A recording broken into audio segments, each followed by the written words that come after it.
Votre santé, l'innovation au cœur des hôpitaux lyonnais avec Fournival Altesse, fabricant de brosses à cheveux françaises.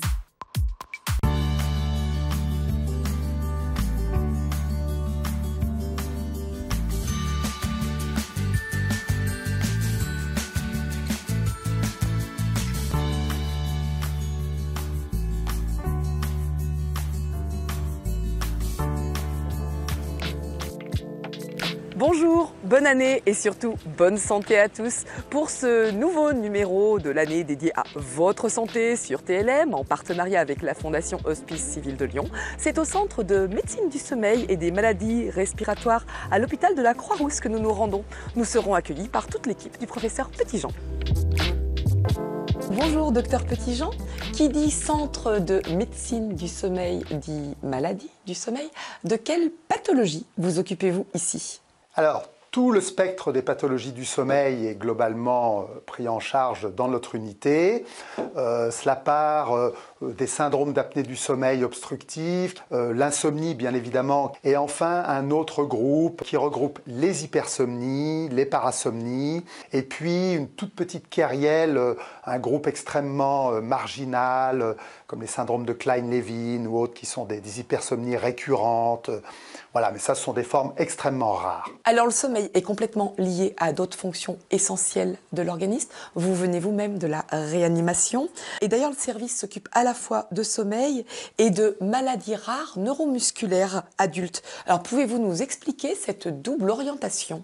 Mon ancien patron, Dominique Robert, avait eu le coup de génie, en fait, d'organiser au sein de son service une prise en charge de l'alpha à l'oméga, de l'insuffisance respiratoire, du début à la fin, si vous voulez, et d'y associer la prise en charge des maladies d'apnée du sommeil.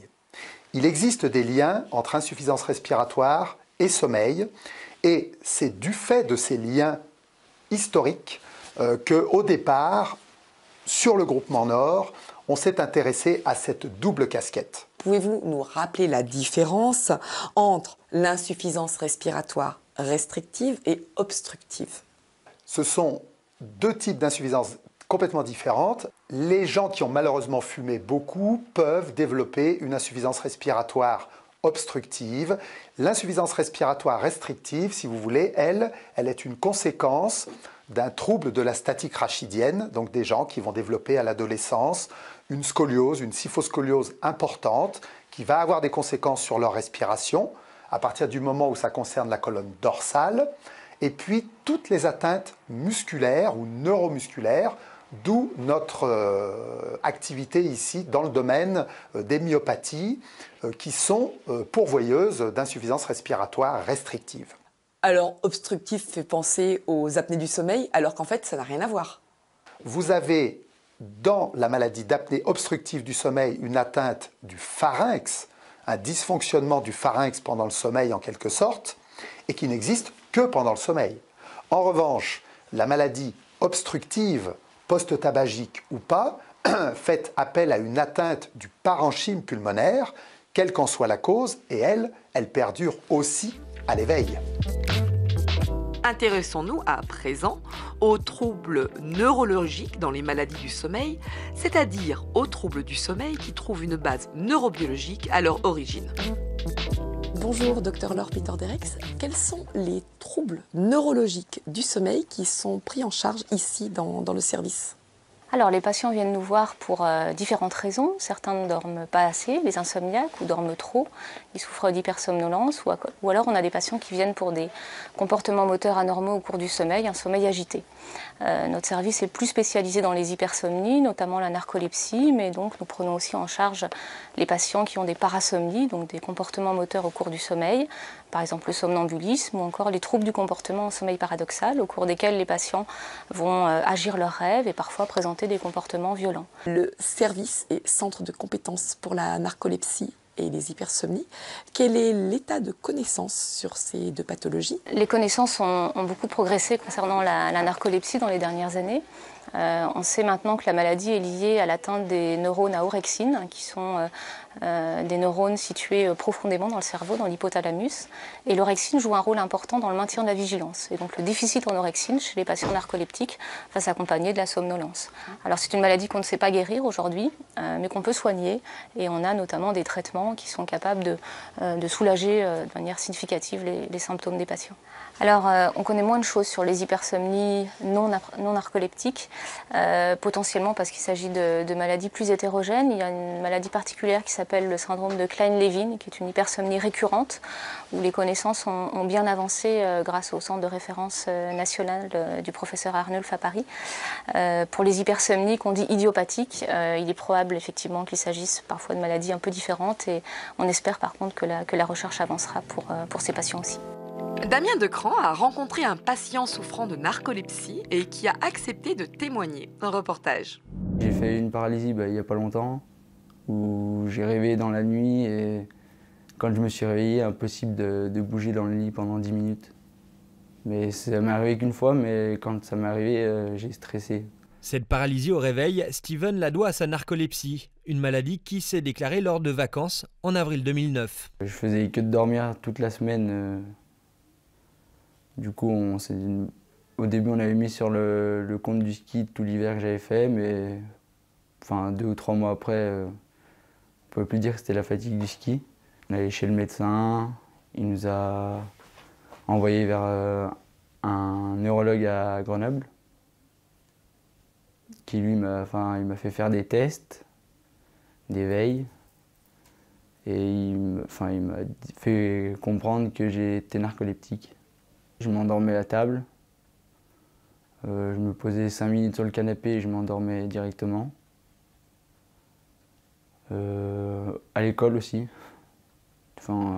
presque dans tous les cours. Après une première phase de traitement inefficace, Steven est alors dirigé vers l'hôpital Femmes-Mères-Enfants de Lyon. J'ai passé des nuits à l'hôpital pour faire des tests de somnolence, pour savoir combien de temps je dormais, si c'est vraiment du sommeil profond ou pas.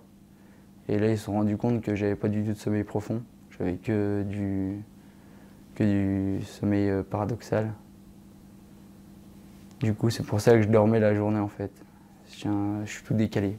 Parmi les conséquences de sa narcolepsie, des cataplexies qui sont des pertes brutales du tonus musculaire, mais également une prise de poids importante. J'ai fait de la dépression.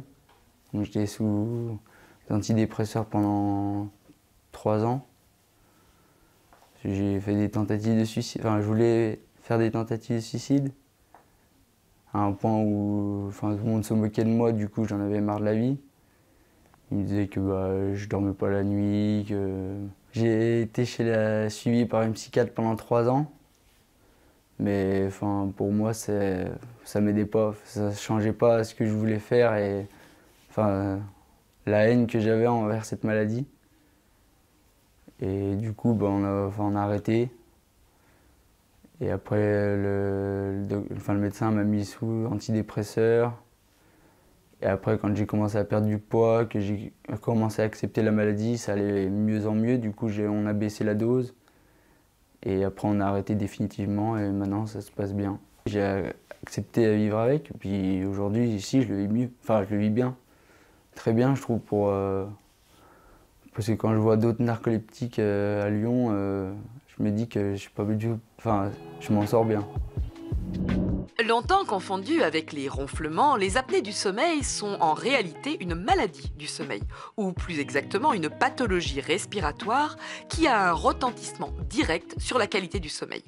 Ces apnées respiratoires interviennent en effet exclusivement pendant le sommeil, ou plus exactement, on l'a découvert récemment, dès qu'il y a une baisse importante de la vigilance.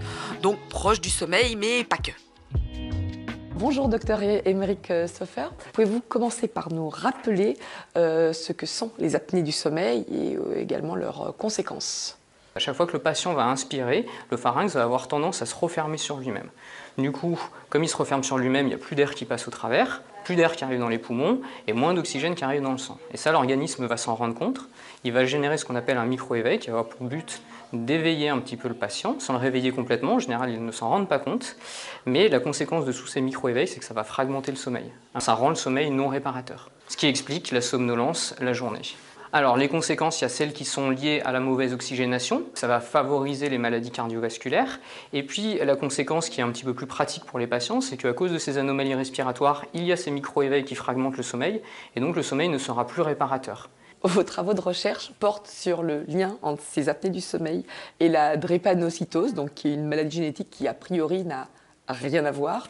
Alors, en quoi elles ont à voir et que cherchez-vous à explorer à travers vos travaux ? La drépanocytose, c'est la première maladie génétique en France et dans le monde. Et en fait, cette maladie, elle repose sur une mutation génétique qui va entraîner la synthèse d'une hémoglobine anormale, qui est l'hémoglobine S, qui a la propriété de polymériser, c'est-à-dire de former de longs filaments quand elle est dans une situation où la quantité d'oxygène à son contact baisse.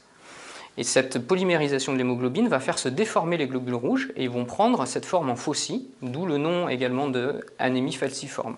Et le syndrome d'apnée du sommeil, c'est la principale pathologie qui fait baisser la quantité d'oxygène pendant la nuit. Et donc on s'est demandé si un patient drépanocytaire qui avait en plus un syndrome d'apnée du sommeil n'était pas plus à risque de transformer ces globules rouges en faucille et donc d'avoir plus de complications. On a pu découvrir au cours de cette émission que finalement, autour de la médecine du sommeil, on aborde beaucoup d'autres thématiques de prime abord sans lien direct avec le sommeil. Et pourtant, le Centre de médecine du sommeil de l'hôpital de la Croix-Rousse est ainsi centre de référence national pour les maladies neuromusculaires graves, centre de référence constitutif du syndrome de drépanocytose majeure et enfin centre de compétence sur la narcolepsie et les hypersomnies rares. Comment orientez-vous vos travaux de recherche? On l'imagine notamment en collaboration avec le Centre de recherche en neurosciences lyonnaises. Les travaux de recherche sont orientés à différents domaines en lien avec le Centre de recherche de neurosciences et puis des aspects beaucoup plus cliniques, beaucoup plus spécifiques à notre unité, comme par exemple un projet récent que nous allons probablement mettre en place qui est l'analyse et l'étude de l'élasticité des tissus et notamment de la langue dans le cas des maladies d'apnée du sommeil. Comme vous le savez, grâce aux dons et aux legs qu'elle perçoit, la Fondation HCL peut apporter son soutien financier à des services comme le vôtre. Quels seraient aujourd'hui vos besoins ? Un service comme le nôtre est toujours à l'affût de tout ce qui peut lui être donné parce que les projets de recherche sont nombreux. Nous avons besoin effectivement d'argent pour développer tous ces projets. Il y a également les aides en personnel, tout ce qui concerne l'équipement du service. Nous avons toujours besoin de moderniser, de nous équiper au mieux et au plus près de ce qui se fait le mieux actuellement pour la prise en charge de nos patients. Notre émission est à présent terminée. Nous vous remercions de nous avoir suivis. Nous remercions bien sûr toute l'équipe de Centre de médecine du sommeil et des pathologies respiratoires de nous avoir accueillis. Le mois prochain, c'est au centre hospitalier Lyon-Sud que nous nous rendrons, où nous serons accueillis dans le service de néphrologie par le professeur Denis Fouque. D'ici là, portez-vous bien et encore bonne année, meilleurs vœux.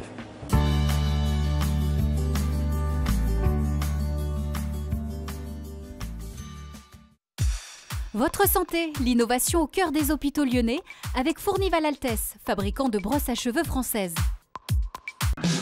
Les hommes